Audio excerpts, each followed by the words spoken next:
Yes, it's Richard Mclean. Who's calling, please? Yeah, my name's James. I'm one of the doctors from Sunshine Hospital. How are you going? I'm doing awesome. Good, good, good. I'm just calling because you've missed your appointment today. I had no appointment. Okay, okay, no worries. It was just What following up. appointment was it? I believe the dermatology team have referred you to us because they're worried about two thick lesions on your face. Well, there's actually four, so I don't know why there's the hold-up. I haven't been notified in mail or by phone or by email of any appointment whatsoever.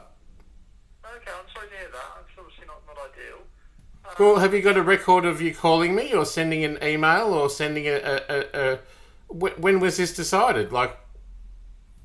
This is the first I've heard of it. I can only see what was put in front of me, unfortunately, Richard. It looks like the referral was put through at the end of February. I'm not sure when they would have tried to contact you.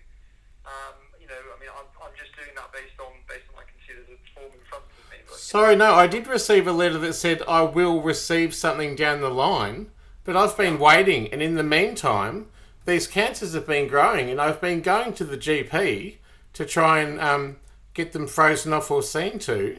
However, I just haven't heard from anyone.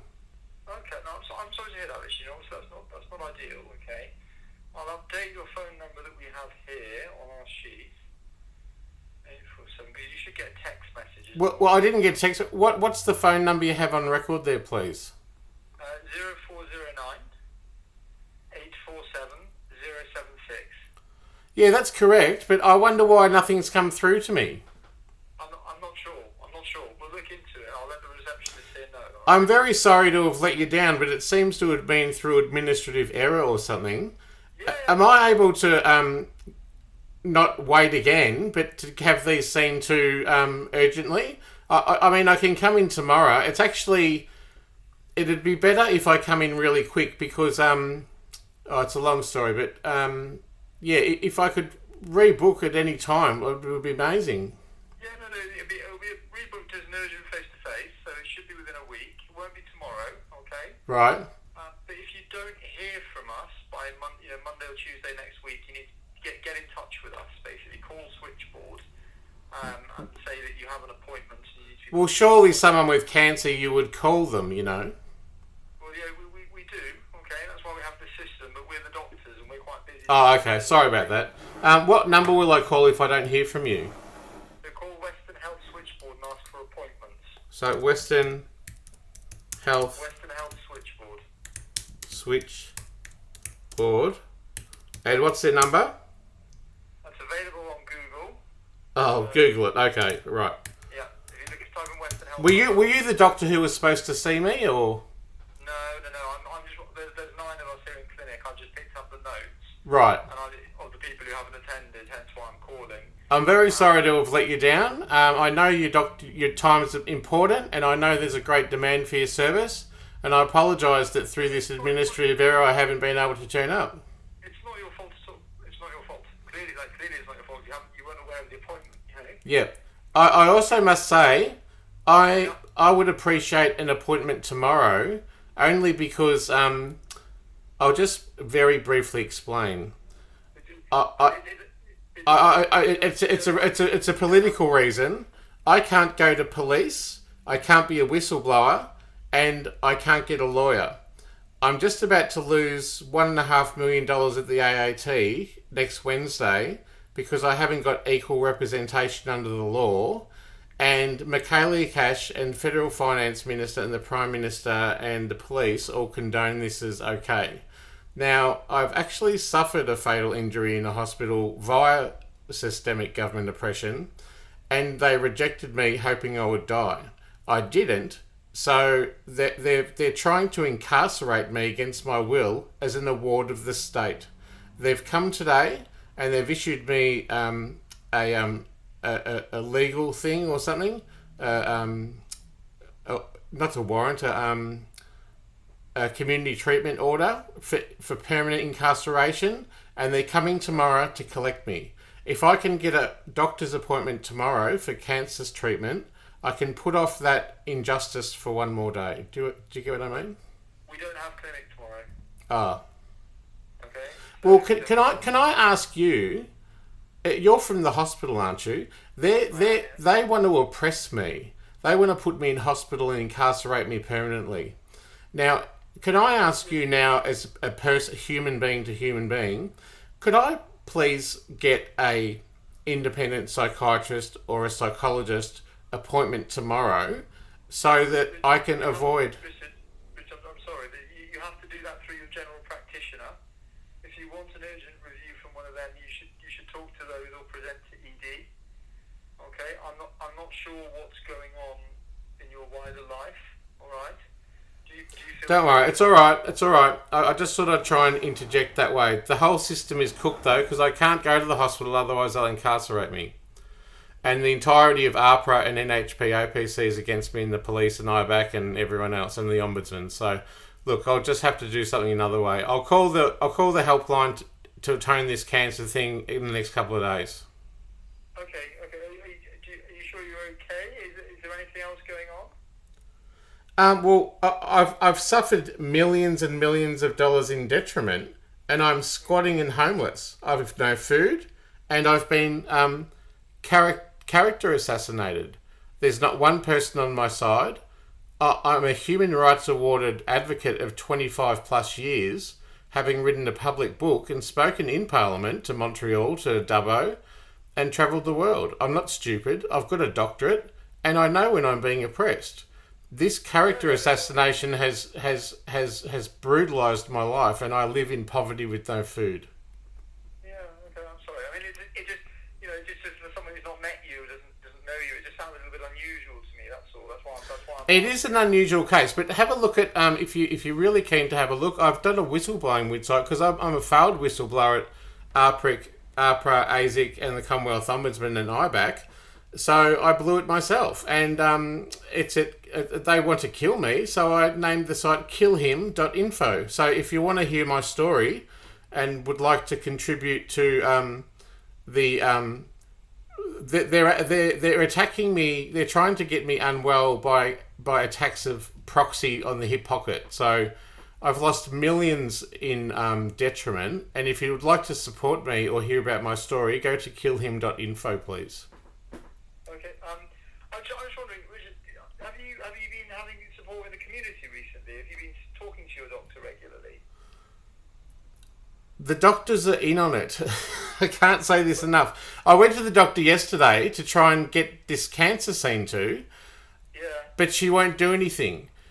In addition to that, the suicide I suffered over a year ago in a hospital was condoned by the government and the doctors. So I'm just asking, Richard, because I mean, I know previously you've had a few issues with your mental health, and I'm just wondering, do you think that potentially you may be having another event or not?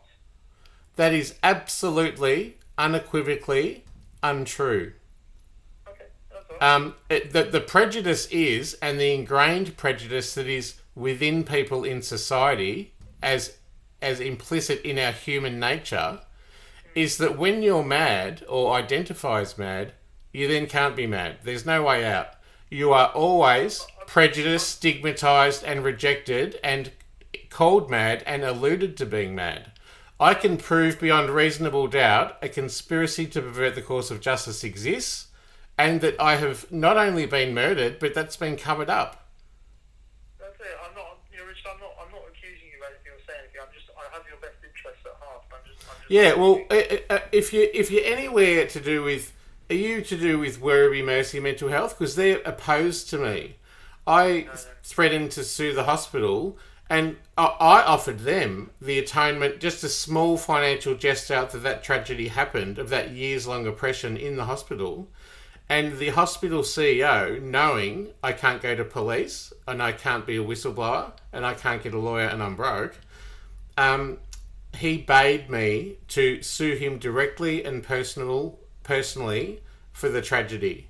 And he knows I'm powerless, so I complained through the right agencies, the Health Complaints Commissioner, Mental Health Complaints Commissioner, Police, all that. And the Commonwealth Ombudsman condoned a suicide that was considered fatal in a hospital as nothing to see.